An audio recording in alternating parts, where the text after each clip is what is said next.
The sirens wailed across downtown Phoenix as Marcus Rodriguez crouched behind an overturned police cruiser, his weathered hands gripping an assault rifle with the practiced ease of a former Marine. The morning sun cast long shadows between the abandoned buildings, but those shadows now moved with purpose, shuffling and groaning with an inhuman hunger that had consumed the city in just 72 hours.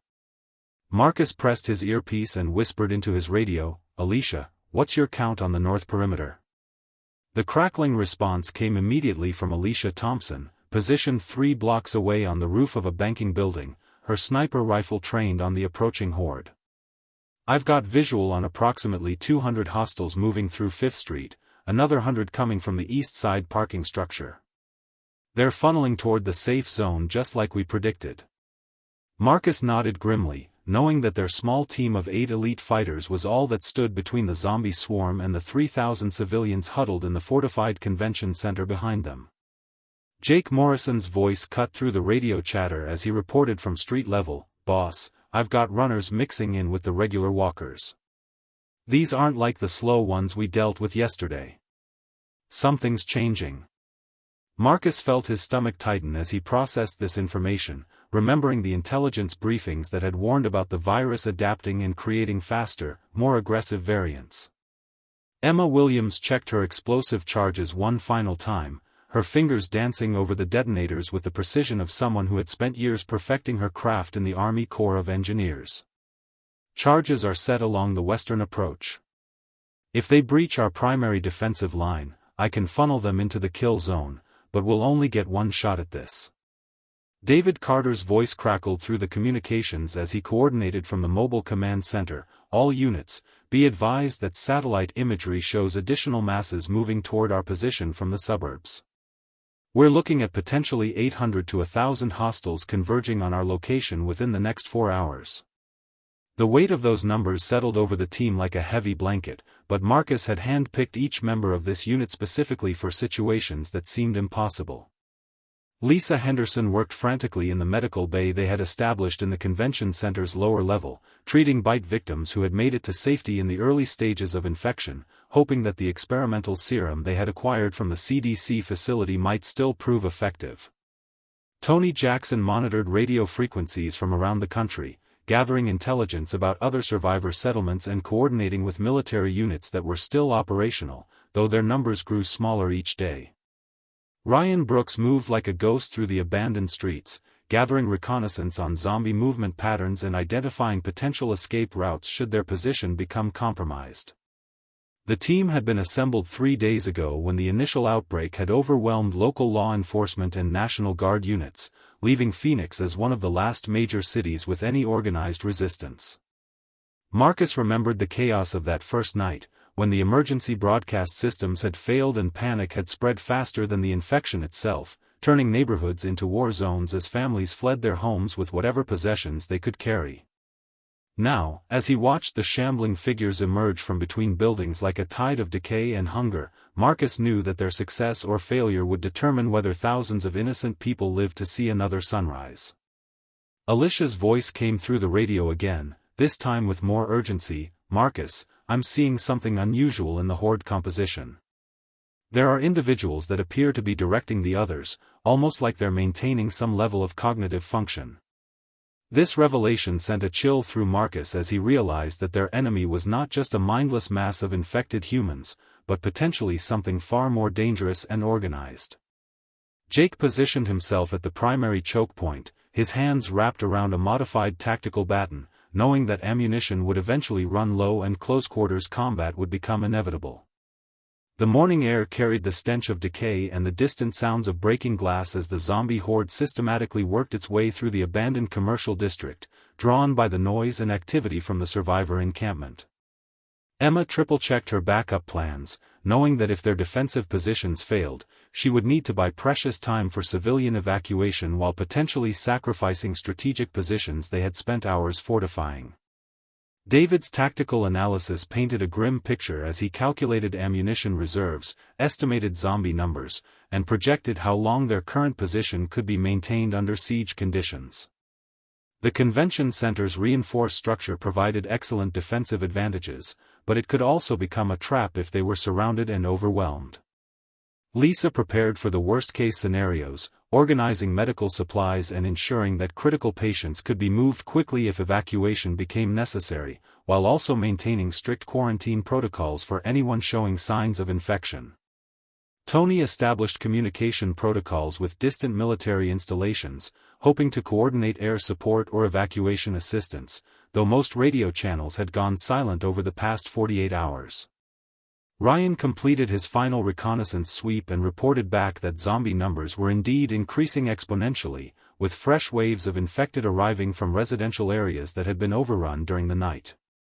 As Marcus surveyed his team's positions and prepared for the battle that would determine the fate of Phoenix's remaining survivors, he couldn't help but wonder if their skills and determination would be enough to face an enemy that never tired, never retreated, and never stopped hunting the living.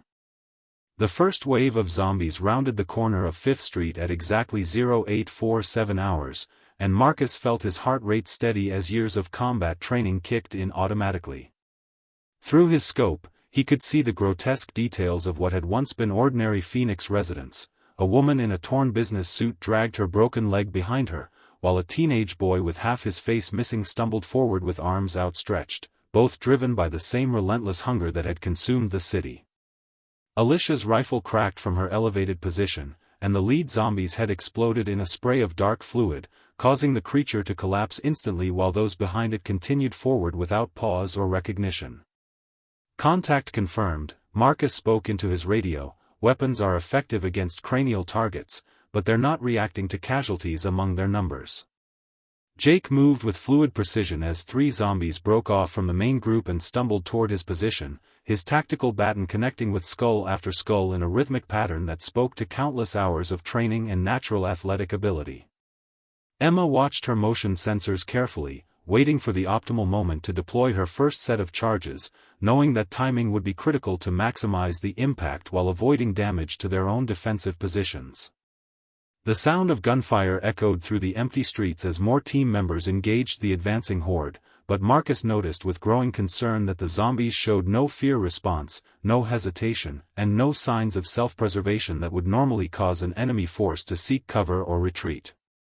David's voice cut through the chaos as he coordinated their defensive efforts. All units, maintain ammunition discipline, we're tracking multiple waves incoming, and resupply opportunities are limited.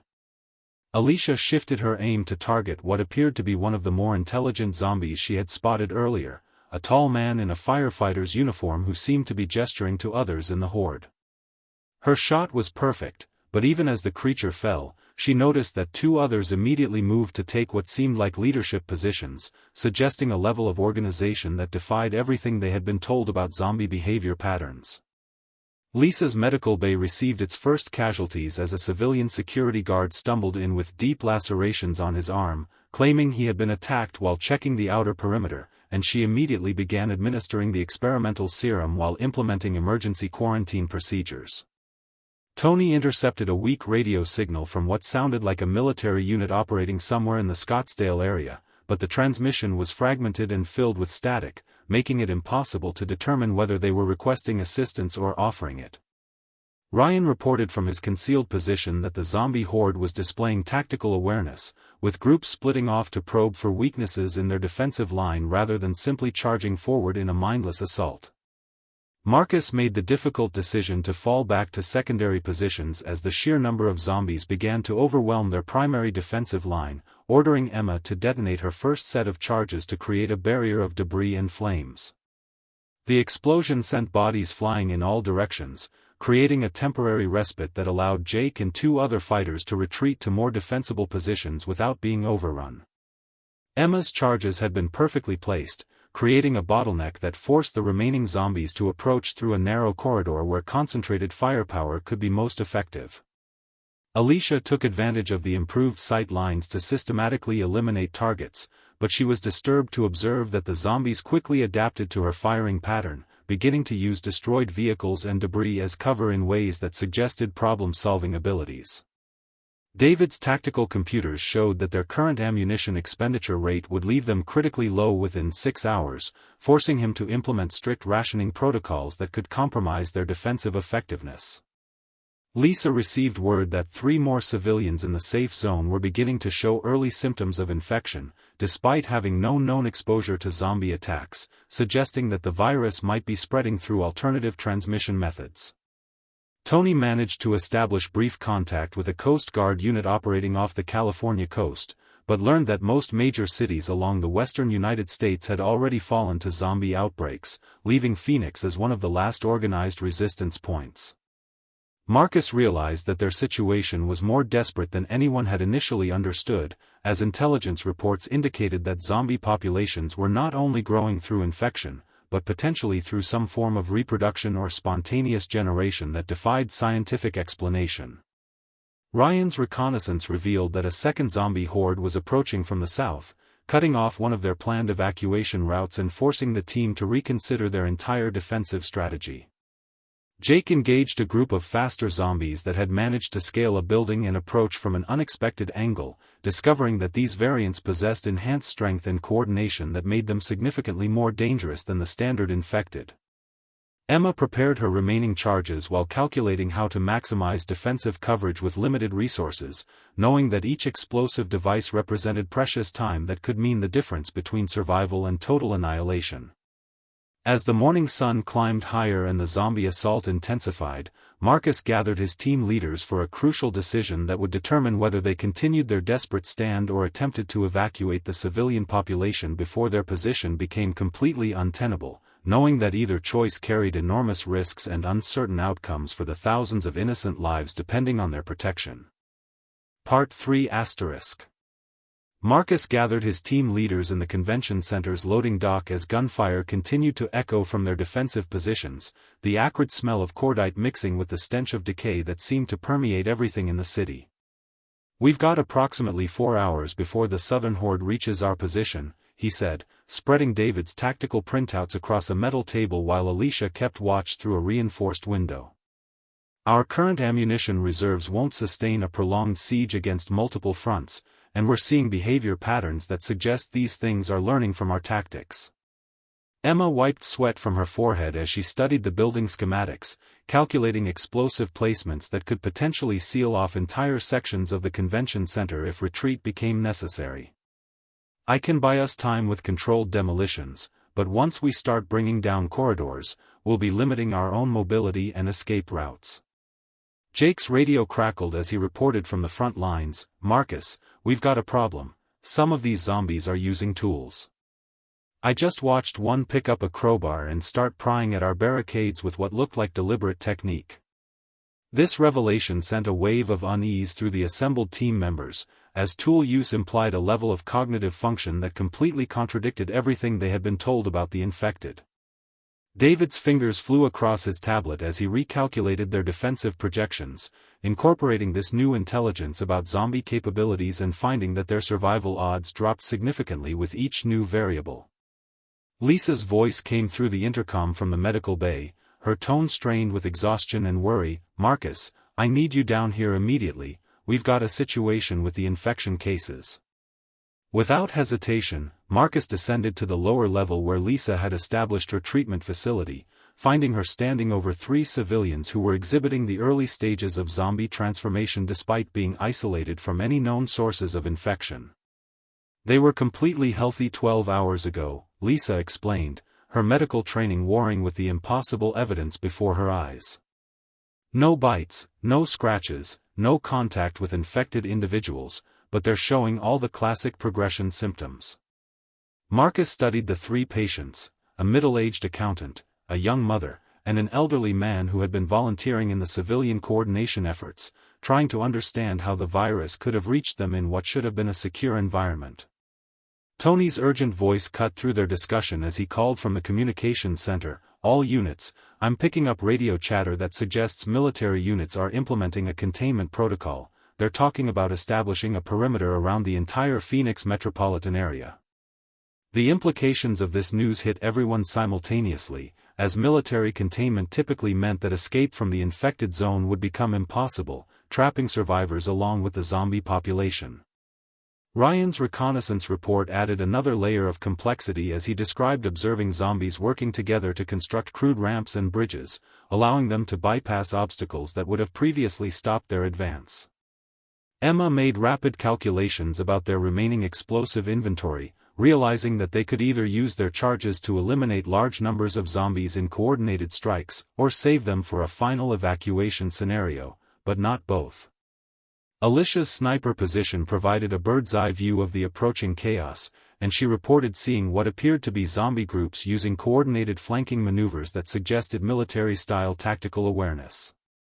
Jake coordinated with the civilian security volunteers, distributing the last of their melee weapons while providing crash courses in zombie combat techniques that might keep untrained defenders alive for precious additional minutes.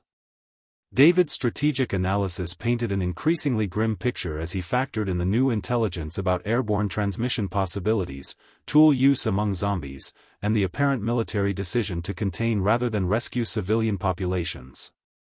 Lisa worked frantically to understand the infection mechanism that had compromised their supposedly secure environment, testing air filtration systems and water supplies while trying to develop countermeasures for a pathogen that seemed to defy conventional medical understanding.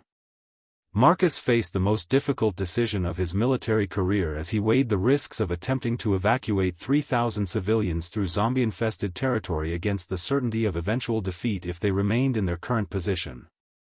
Tony intercepted military communications indicating that strategic bombing of major population centers was being considered as a final solution to prevent the spread of the zombie plague to other regions of the country.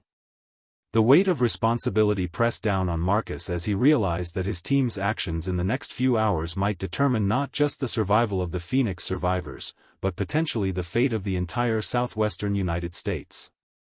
Emma completed her final inventory of explosive devices, knowing that each charge represented a life-or-death decision about how to deploy their limited resources for maximum impact.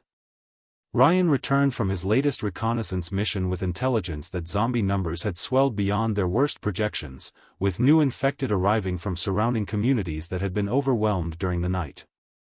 As Marcus climbed back to the main level to address the growing crowd of frightened civilians, he knew that leadership in this moment meant making choices that would haunt him forever, regardless of their outcome, while maintaining the confidence and determination that kept hope alive in the hearts of those who depended on his protection.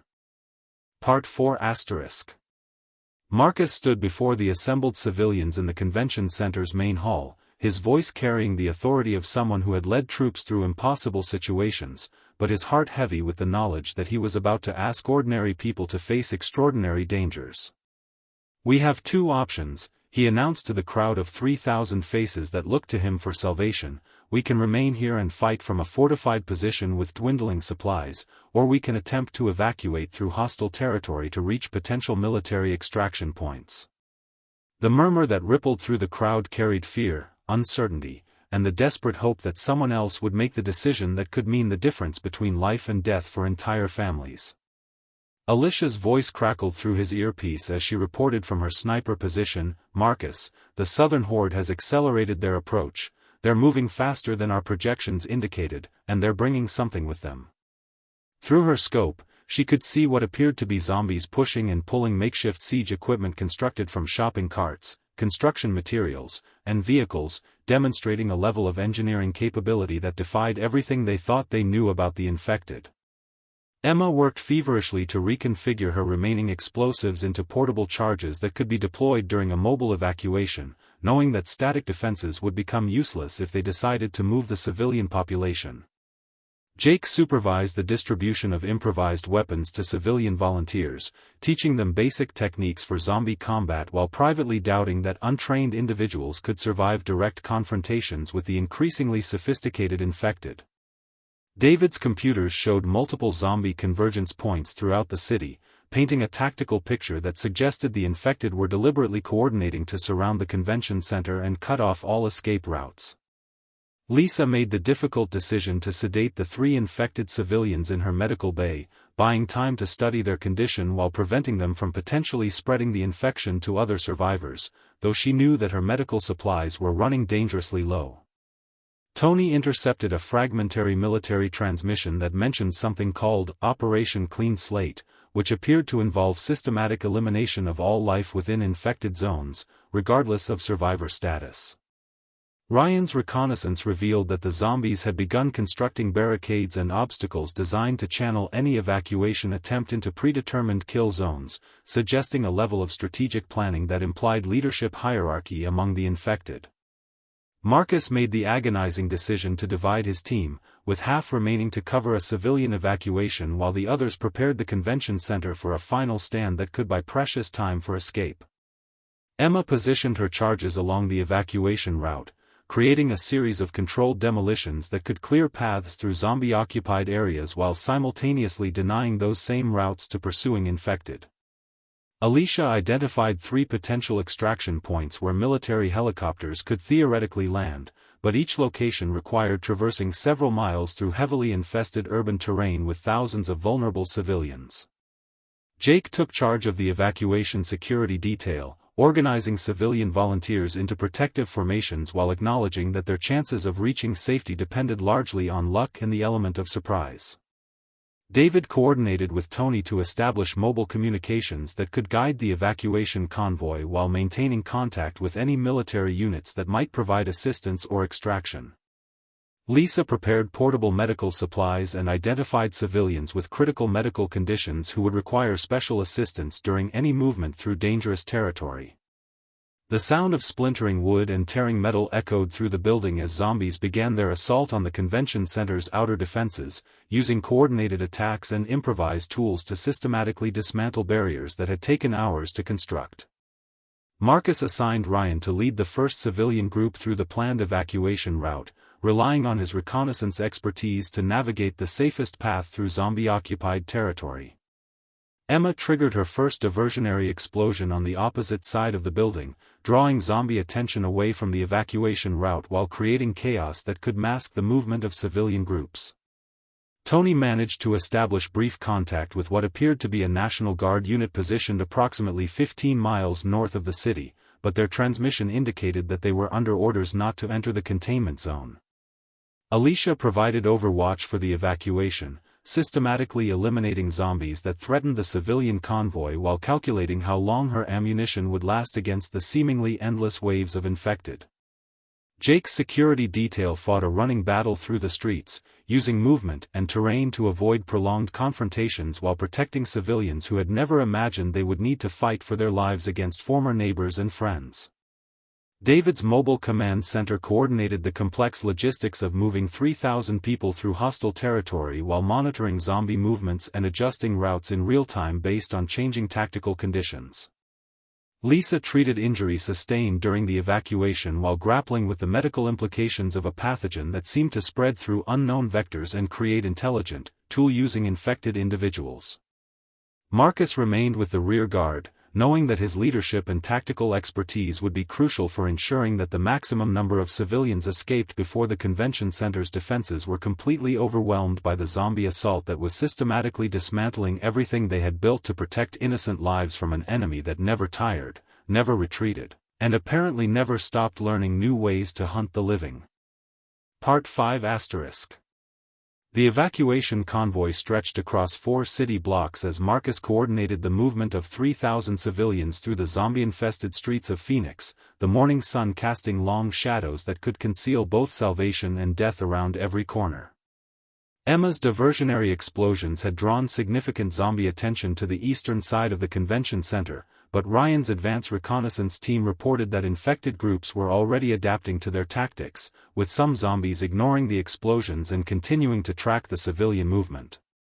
Alicia's sniper fire provided crucial overwatch as she systematically eliminated zombies that emerged from buildings and alleyways, but her ammunition count was dropping rapidly, and she could see additional hordes converging from multiple directions as if responding to some form of coordinated communication. Jake's security detail fought a desperate running battle as they encountered a group of zombies that had constructed a roadblock using overturned vehicles and debris, forcing the convoy to take a longer route through residential neighborhoods where infected families emerged from houses like a nightmare parade of suburban horror. David's mobile command center tracked the evacuation progress while monitoring radio frequencies for any sign of military assistance, but the communications indicated that containment protocols were taking priority over civilian rescue operations. Lisa worked to treat injured civilians while moving with the convoy, her medical supplies stretched to their limits as she dealt with everything from zombie bites to injuries sustained during the chaotic evacuation through debris-filled streets. Tony intercepted increasingly disturbing military communications suggesting that airstrikes were being prepared for the entire Phoenix metropolitan area, with a timeline that would give them less than 6 hours to reach the extraction points. The civilian population struggled to maintain cohesion as families became separated in the chaos, elderly individuals required assistance that slowed the overall movement, and panic began to spread as people realized the full scope of the danger they faced. Ryan's reconnaissance revealed that the zombies had anticipated their evacuation route, positioning ambush groups at key intersections and creating obstacles designed to funnel the convoy into areas where they could be surrounded and overwhelmed. Marcus made the agonizing decision to split the convoy into smaller groups, knowing that this increased the chances of some civilians reaching safety while also making coordination and protection more difficult for his limited team. Emma deployed her remaining charges strategically to clear paths through zombie barricades, but each explosion depleted their reserves and created noise that attracted more infected from surrounding areas. Alicia relocated her sniper position to maintain overwatch on the convoy's new route, but the urban terrain limited her sight lines and effectiveness while zombie numbers continued to increase exponentially. Jake's team encountered a horrifying discovery when they found that some zombies were wearing body armor and carrying weapons taken from fallen police and military personnel, suggesting that the infected retained enough cognitive function to understand and utilize tactical equipment. David's tactical analysis showed that their current pace would not get them to the extraction points before the military deadline, forcing them to choose between speed and safety in a calculation that could doom thousands of innocent people. Lisa identified several civilians who were beginning to show early infection symptoms despite having no known exposure, confirming her worst fears about airborne transmission or some other vector that made containment virtually impossible. Tony managed to establish contact with the National Guard unit, but learned that their extraction capability was limited to a few hundred people at most, meaning that difficult decisions about who could be saved would have to be made.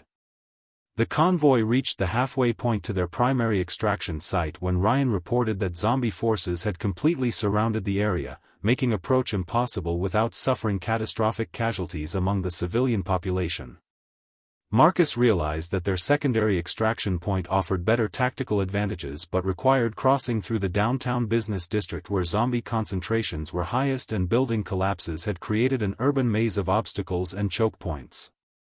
Emma calculated that her remaining explosives could clear a path through the downtown area, but the charges would need to be perfectly timed and coordinated to avoid bringing down buildings on top of the evacuating civilians.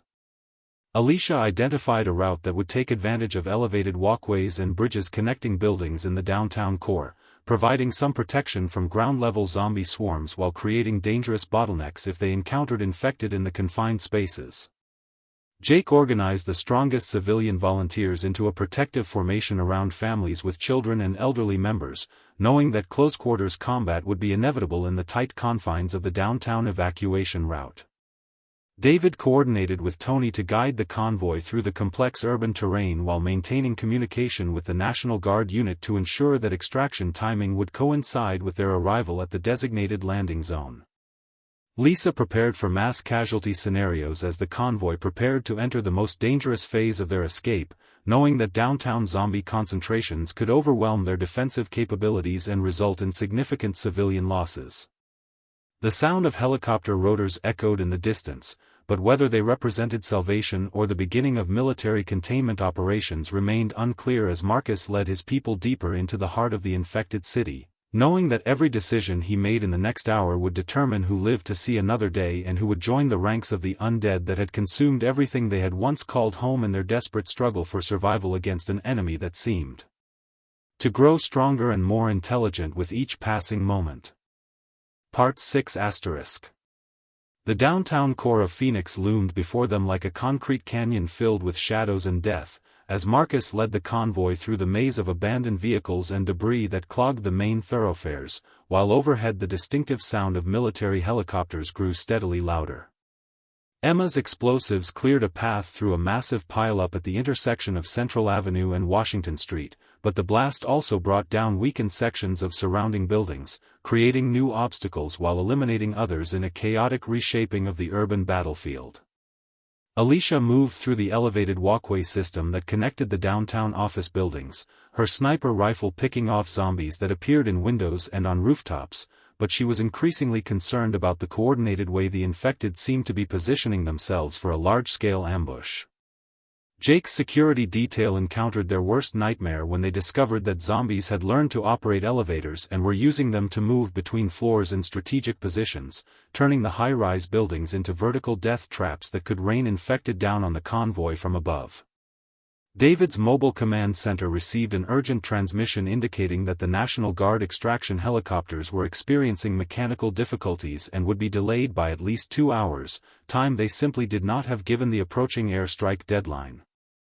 Lisa worked frantically to treat a growing number of civilians who were exhibiting infection symptoms, realizing with horror that the airborne transmission was accelerating and that they might be evacuating people who were already doomed to become part of the zombie horde.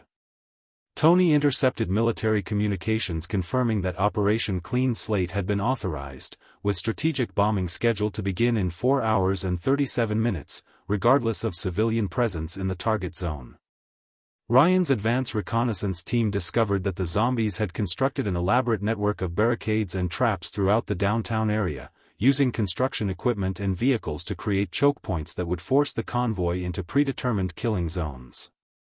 The civilian population was beginning to show signs of panic and exhaustion as families realized that their escape route was taking them deeper into danger rather than towards safety, with some individuals attempting to break away from the group despite the protection it offered.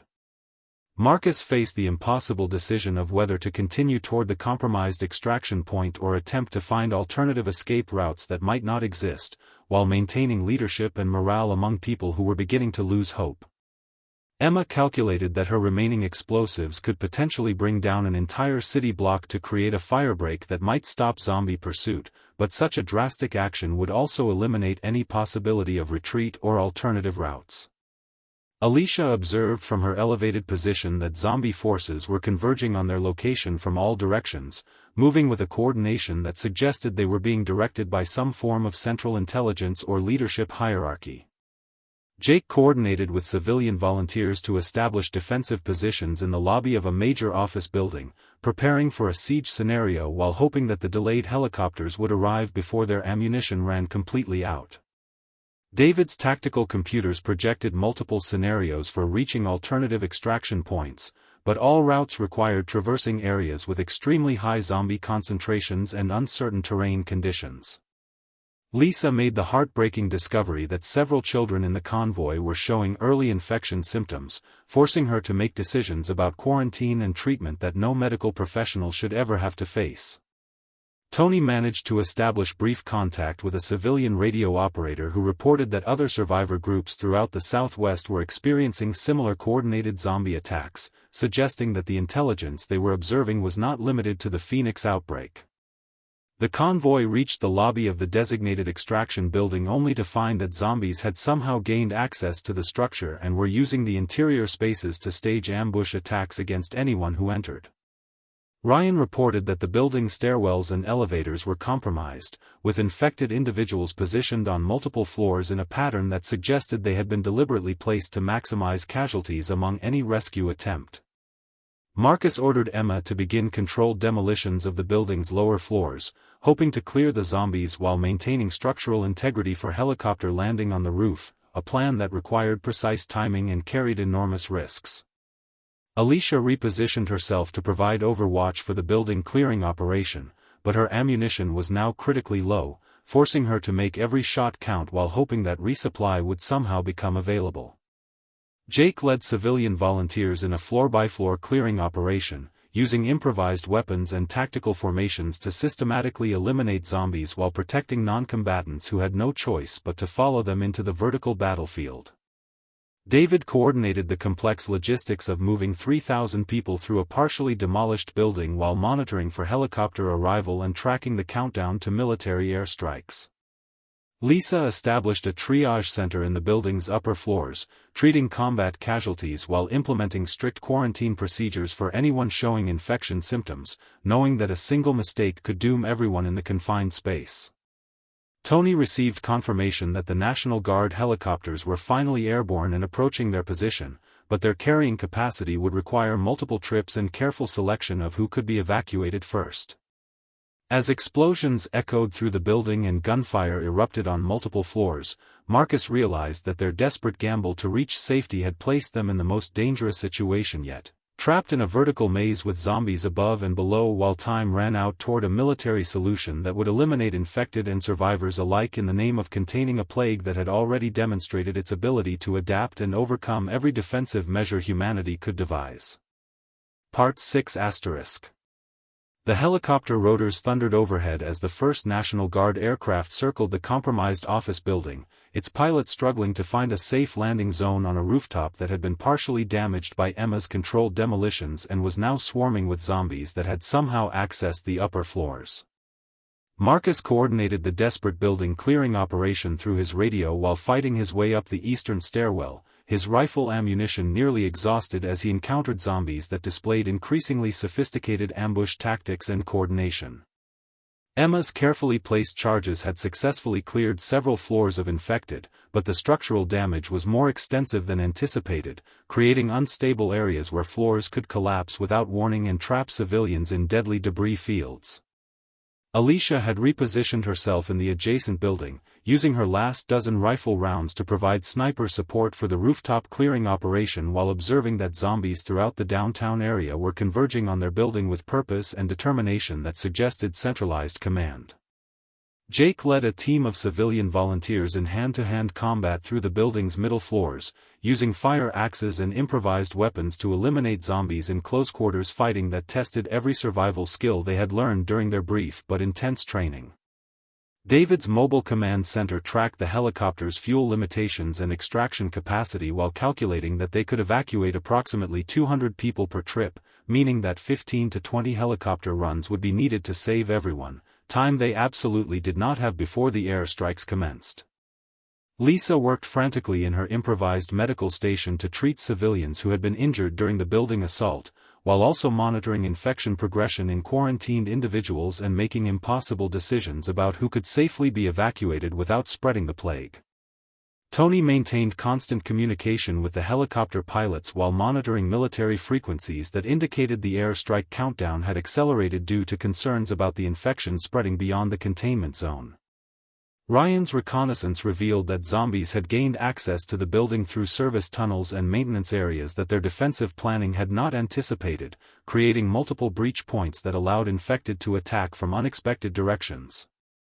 The first helicopter attempted a landing on the partially cleared rooftop but was forced to abort when zombies emerged from rooftop access doors and ventilation shafts, demonstrating that the infected had somehow anticipated the extraction plan and positioned themselves accordingly. Marcus made the critical decision to divide his forces between continuing the building clearing operation and establishing a defensive perimeter on the rooftop that could protect helicopter operations long enough to evacuate priority civilians. Emma deployed her final explosive charges to seal off the rooftop access points, knowing that this would trap everyone currently in the building but also prevent additional zombies from reaching the extraction zone. Alicia's overwatch position provided crucial intelligence as she observed zombie forces throughout the downtown area moving in coordinated formations toward their building, suggesting that their extraction attempt had triggered a massive convergence that could overwhelm their defenses.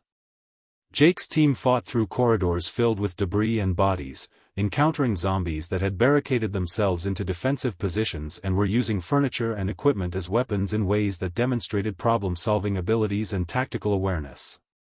David calculated that the helicopter extraction was proceeding too slowly to evacuate everyone before the military deadline, forcing him to develop contingency plans that included identifying which civilians should be prioritized for rescue. Lisa discovered that several civilians who had shown no previous infection symptoms were rapidly deteriorating, suggesting that stress and physical exertion were accelerating the disease progression in ways that could compromise the entire evacuation effort. Tony received urgent communications indicating that satellite imagery showed zombie populations throughout Arizona moving in coordinated patterns toward major population centers, confirming that the Phoenix outbreak was part of a larger coordinated assault. The second helicopter successfully landed on the cleared rooftop and began loading the first group of civilians, but the pilot reported seeing massive zombie convergences approaching from all directions and questioned whether subsequent trips would be possible.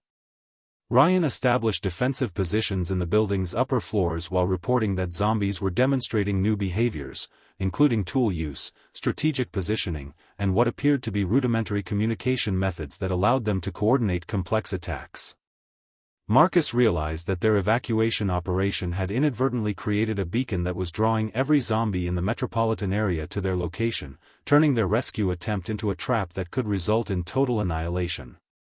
Emma's demolitions had successfully isolated the rooftop but also limited their escape options, meaning that if the helicopter extraction failed, they would be trapped in a damaged building surrounded by thousands of zombies with no alternative escape routes.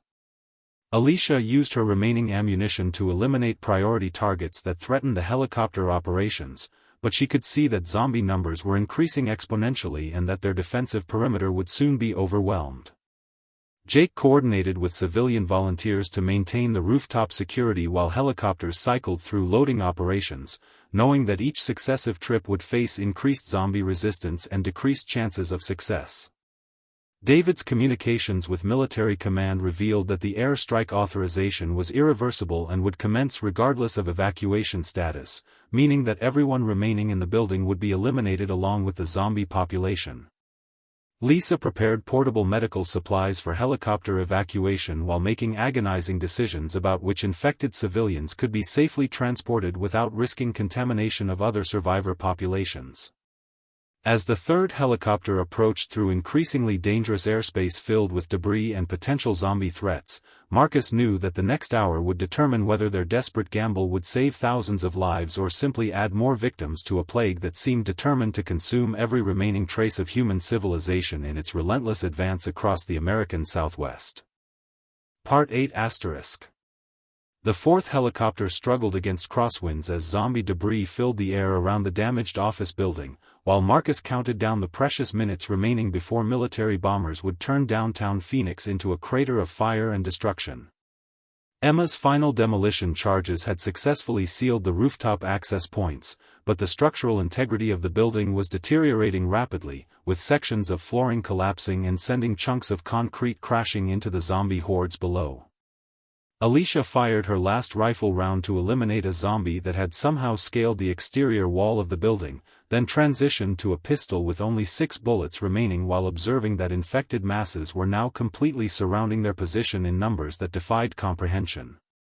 Jake coordinated the rooftop security perimeter with grim determination, knowing that his team of civilian volunteers was all that stood between the evacuation operation and total annihilation by zombies that had demonstrated intelligence, coordination, and tactical capabilities that transformed them from mindless monsters into a genuine military threat.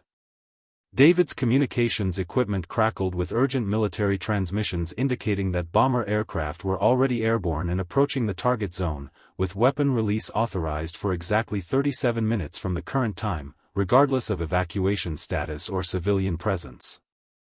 Lisa worked desperately to treat wounded civilians while making heartbreaking triage decisions about who was healthy enough for helicopter transport and who would have to remain behind due to infection symptoms or injuries that could compromise aircraft safety during the dangerous extraction flights. Tony maintained constant radio contact with the helicopter pilots while monitoring zombie movements throughout the city, reporting that infected populations were converging on their location from every direction in what appeared to be a coordinated assault designed to prevent any survivors from escaping the coming bombardment. Ryan fought through the building's upper floors to maintain security for the evacuation routes, encountering zombies that had constructed barricades and were using tactical formations that suggested they understood the strategic importance of disrupting the rescue operation. The fifth helicopter successfully extracted another load of civilians, but the pilot reported increasing difficulty maintaining flight stability due to zombie-thrown debris and what appeared to be coordinated attacks on the aircraft using improvised projectiles and tools. Marcus calculated that they had evacuated approximately 800 civilians out of the original 3,000, meaning that over 2,000 people remained trapped in the building with less than 30 minutes before the airstrikes would eliminate everyone in the target zone. Emma positioned herself at the rooftop perimeter with her last few explosive devices, preparing to make a final stand that could buy precious minutes for additional helicopter extractions while knowing that her sacrifice would likely mean the difference between saving hundreds more lives or watching them perish in the bombing. Alicia coordinated with Jake to establish overlapping fields of fire around the helicopter landing zone, using their remaining ammunition to eliminate the most immediate zombie threats while conserving resources for the final minutes of the evacuation operation. David received confirmation that the National Guard helicopters were operating at maximum capacity and risk tolerance, with pilots volunteering for dangerous extraction runs despite orders to withdraw to safe distances before the bombing commenced. Lisa identified the civilians with the highest priority for evacuation based on medical condition, family status, and potential contribution to rebuilding efforts, making decisions that would haunt her forever but that represented the only rational approach to an impossible situation. Tony intercepted military communications revealing that the zombie outbreak had spread to Las Vegas, Albuquerque, and Denver, with similar coordinated attacks overwhelming defensive positions and forcing military commanders to consider strategic bombing of multiple major cities. The 6th helicopter approached through increasingly dangerous airspace as zombies throughout downtown Phoenix seemed to be directing projectiles and obstacles toward the aircraft in patterns that suggested they understood aerial tactics and were attempting to deny airspace access. Ryan reported that zombie forces had breached the building's lower security perimeter and were advancing up the stairwells using coordinated assault formations that included tool-using variants providing support for faster-moving infected. Marcus made the final decision to remain with the rear guard while ordering all available civilians to board the next helicopter, knowing that his leadership and tactical expertise would be needed to maintain perimeter security until the last possible moment. Emma's demolition charges bought crucial time by collapsing sections of the building's interior, but the explosions also weakened the overall structure and created new challenges for helicopter operations on the increasingly unstable rooftop. Alicia and Jake coordinated a fighting withdrawal toward the helicopter landing zone as zombie forces finally breached the rooftop perimeter, using hand-to-hand combat and improvised weapons to protect the final group of evacuating civilians.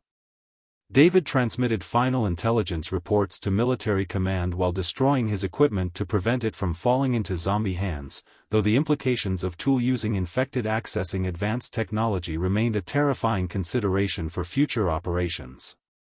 Lisa boarded the 7th helicopter with the last group of uninfected civilians, carrying medical samples and research data that might prove crucial for developing countermeasures against a plague that had demonstrated adaptability and intelligence beyond anything in recorded history.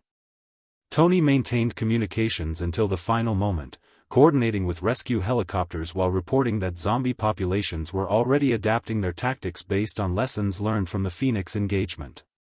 As the last helicopter lifted off with Marcus, Emma, Alicia, Jake, David, and Ryan aboard, they watched through the aircraft windows as downtown Phoenix disappeared in a series of massive explosions that turned the infected city into a pillar of fire and smoke, knowing that their desperate fight had saved nearly 1,000 lives while proving that humanity's greatest enemy was no longer mindless hunger, but an evolving intelligence that learned from every encounter and grew stronger with each